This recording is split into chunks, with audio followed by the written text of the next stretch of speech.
Nanone kandi nongeye kubasuhuza mwebwe mudahwema kubana nanjye mu biganiro bitandukanye bigaruka ku buzima bwacu. Muraho neza, nimugire amahoro y'Imana n'ubuzima dukesha ibyo yaremye. Uyu mwanya tugiye kuganirira hamwe ibintu bine bituma umuntu yivuza indwara y'igifu igihe kirekire ntakire neza, kandi koko niba urwaye igifu igihe kirekire ukaba waravukivuje igihe kirekire ntukire. Ibi bintu bine numara kubimenya ubigendere kure uzabasha gukira neza. Nk'ibisanzwe muri kumwe nanjye Nzayisenga Jeanne Paul Ansenya naturopathe, mwarimu na diwani wa afya, ndi umurezi n'umujyanama w'ubuzima. Niba ari bwo bwa mbere duhuriye muri ibi biganiro, ikandire subscribe n'inzogera, nawe uzaje ugira amahirwe yo gusangizwa ibiganiro twaguteguriye uwo mwanya, maze utangire urugendo rwiza rwo guterera ingazi zo kugana ku bushorishori bw'ubuzima bwiza. Ni iby'ukuri abibanira natwe ntibahwema kuduha ubuhamya bwiza yuko bakize indwara z'umutwe, izo mu gifu, iz'impyiko, iz'urwagashya ndetse n'izindi zitandukanye, bitewe no kugendera ku mpanuro tudahwema kubasangiza buri munsi. Noneho mutira agatebe mwicare murambye, maze mu ntege amatwi dusangirire hamwe ibintu bine bituma abantu bivuza igifu igihe kirekire ariko ntigikire neza, bitewe n'ibi bintu bine bibatambamira. Ushobora kuba ubizi ukaba ubyirengagiza, ariko kandi ushobora kuba utabizi. Icyangombwa ni uko twaganira neza maze tugashaka icyatuma ubuzima bwacu bugubwa neza. Kandi koko iyo umuntu atabaye umusonga rero, ahubwo agahuguka akubahiriza impanuro z'ubuzima, agakora ibishoboka byose, akubahiriza amahame y'ubuzima inyuguti ku nyuguti, birangira agize ubuzima bwiza kandi yishimiye. Ngaho rero tujyane intambwe ku ntambwe, tuganire ibintu bine bituma indwara z'igifu zidakira neza, abantu bagasemberera kwa muganga bakabaha ibinini bakabinywa bakabicurura, ariko igifu kikanga gukira pe. Umwanzi wa mbere cyangwa ikintu cya mbere gituma igifu kidakira neza ni ukurya buri kanya, icyo bita frequent meals.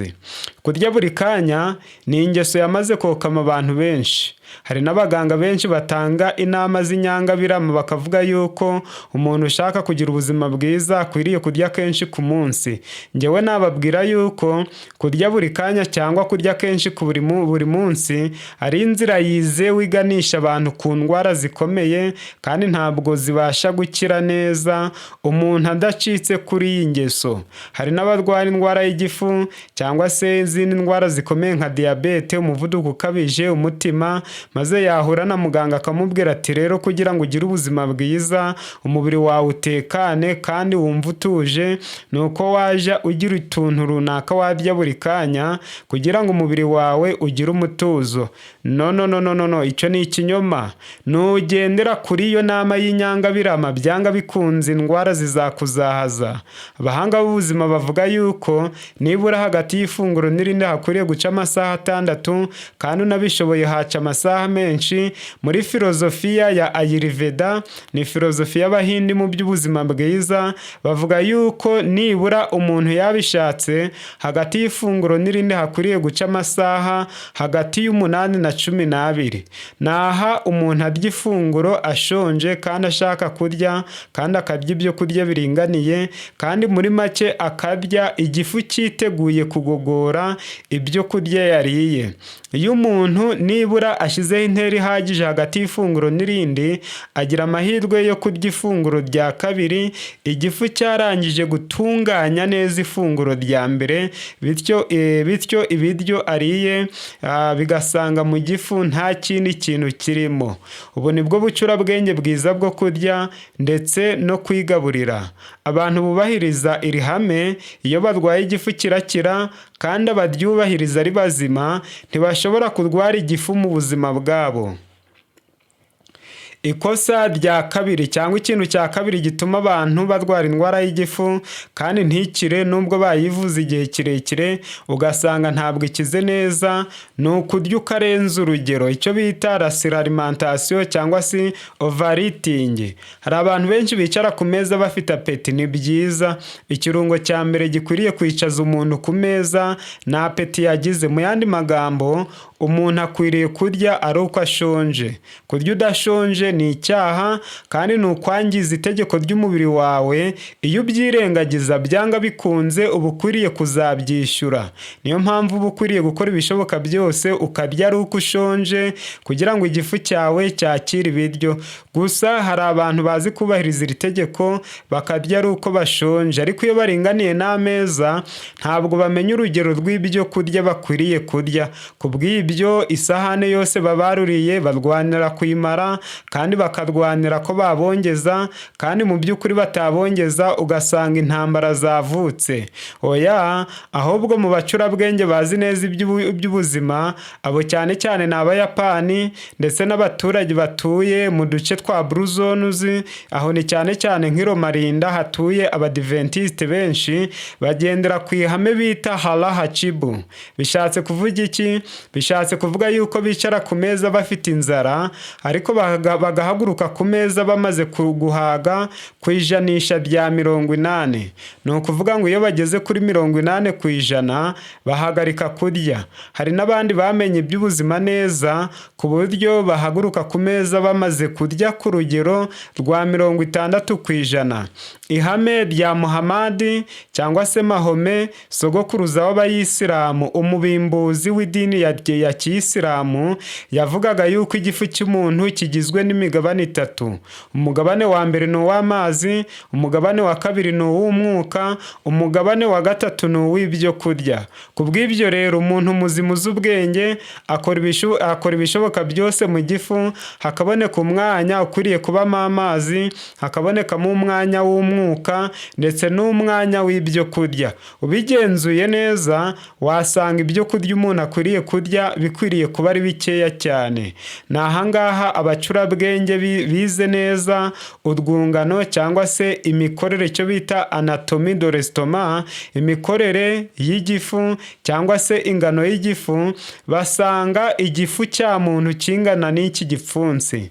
Mwitegereze iki gipfunsi uko kingana, murabona ari kinini. Gusa baracukumbuye baravuga bati iyo igifu cy'umuntu kingana n'igipfunsi ni igihe kitarimo ibyo kurya. Noneho iyo umuntu agishyizemo ibyo kurya kimera nk'igikwedutse. Bishatse kuvuga iki? Bishatse kuvuga yuko witoje ukabimenya neza, ari umuntu wabimenye neza kuva kivuka, ntabwo yari akwiriye kurya ibyo kurya birenze igipfunsi. Ariko bitewe n'uko twaguye igifu cyacu, nibura umuntu yakabije yarya inshuro 4 z'iki gipfunsi, nibwo twakwizera ko atagira ingaruka nyinshi. Noneho umuntu arasabwa kurya bikeya kugira ngo igifu kitaremererwa kandi nawe ubwe ngo atagongana n'ingorane nyinshi. Ikosa rya gatatu abantu bakora rigatuma barwara igifu kandi ntigikire vuba ni ukurya benda kuryama, icyo bita le souper tardif cyangwa late suppers. Kurya wenda kuryama ni bitera ingaruka zikomeye cyane ntabasha kubabwira uyu mwanya. Ku bantu bakunda gusoma Bibiliya, muzasoma igitabo cy'Umubwiriza igice cya 5 umurongo wa 16 ndetse na 17. Muzahasanga amagambo avuga ngo umuntu urya nijoro agahita aryama ahorana indwara, ahorana imibabaro itandukanye ndetse n'uburakari.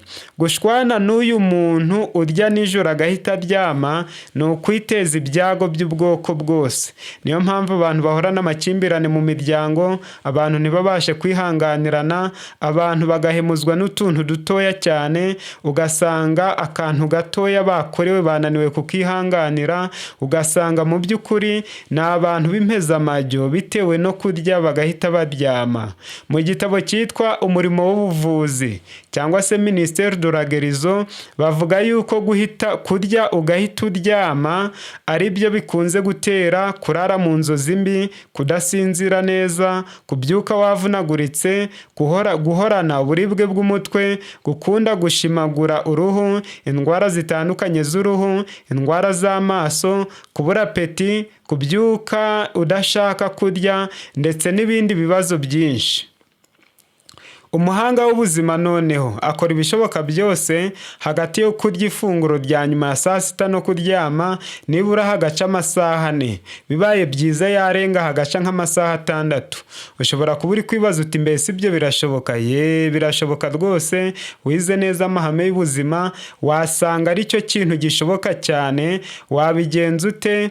Nibura mu gitondo ukibyuka wanywa amazi y'akazuyaze, hashira isaha ukarya ibyo kurya bitunganyije neza, ukongera kunywa amazi mu masaha 5, hashira isaha cyangwa amasaha 2 ukarya ifunguro rya nyuma, noneho bigira nimugoroba wenda kuryama, nibura umaze nk'amasaha 6, 5 cyangwa 4 uriye ifunguro rya nyuma. Uwo munsi n'umunsi umwe gusa usinzira neza, nturara mu nzozi mbi, ubyukana imbaraga nyinshi. Mu gitondo ubushaka kunywa amazi ndetse no kurya ibyo kurya niba bihari, kandi ukirirwana umutuzo, ukabasha gukora imirimo ushinzwe gukora yose. Noneho ikosa rya 4 ni ukwibanda, ni ukubatwa n'ibyo kurya bikorerwa mu nganda. Harimo imikati, harimo za bombo, biswi, za capati, za keke, za shokora n'ibinyobwa nka za juices zitandukanye, za fanta cyangwa soda, ndetse n'inzoga zisembuye zose uko zaba zimeze kose. Ibinyobwa bya none n'ibyo kurya bya none bikorerwa mu nganda, usibye kumugaza abantu nta kindi bimaze. Umuhanga w'ubuzima arya ibyo kurya yahinze mu murima we, akabisarura kandi akabitunganya neza. Ashaka yaba ahagaritse umunyu, yaba atarwaye agakoresha mukeya cyane, isukari agaca nayo 2, amavuta akayigengeseraho akajya yakoresha gake gashoboka. Bene uyu muntu niwe twakwizera ko yagira ubuzima bwiza. Waba umaranye indwara y'igifu igihe kirekire kandi ukayivuza igihe kirekire ikaba yaranze gukira, cika kuri ibi bintu tumaze kuganiraho. Iyi ndwara izakira utanyoye n'agasaro na kamwe k'ikinini. Sibyo muvandi? Nyamara mbwira bumva. Nshuti bavandimwe mudahwema kubana nanjye mu biganiro bitandukanye bigaruka ku buzima bwacu, bashimiye ko mwabanye nanjye kuva ku ntangiriro y'iki kiganiro kugeza kuri uyu musozo.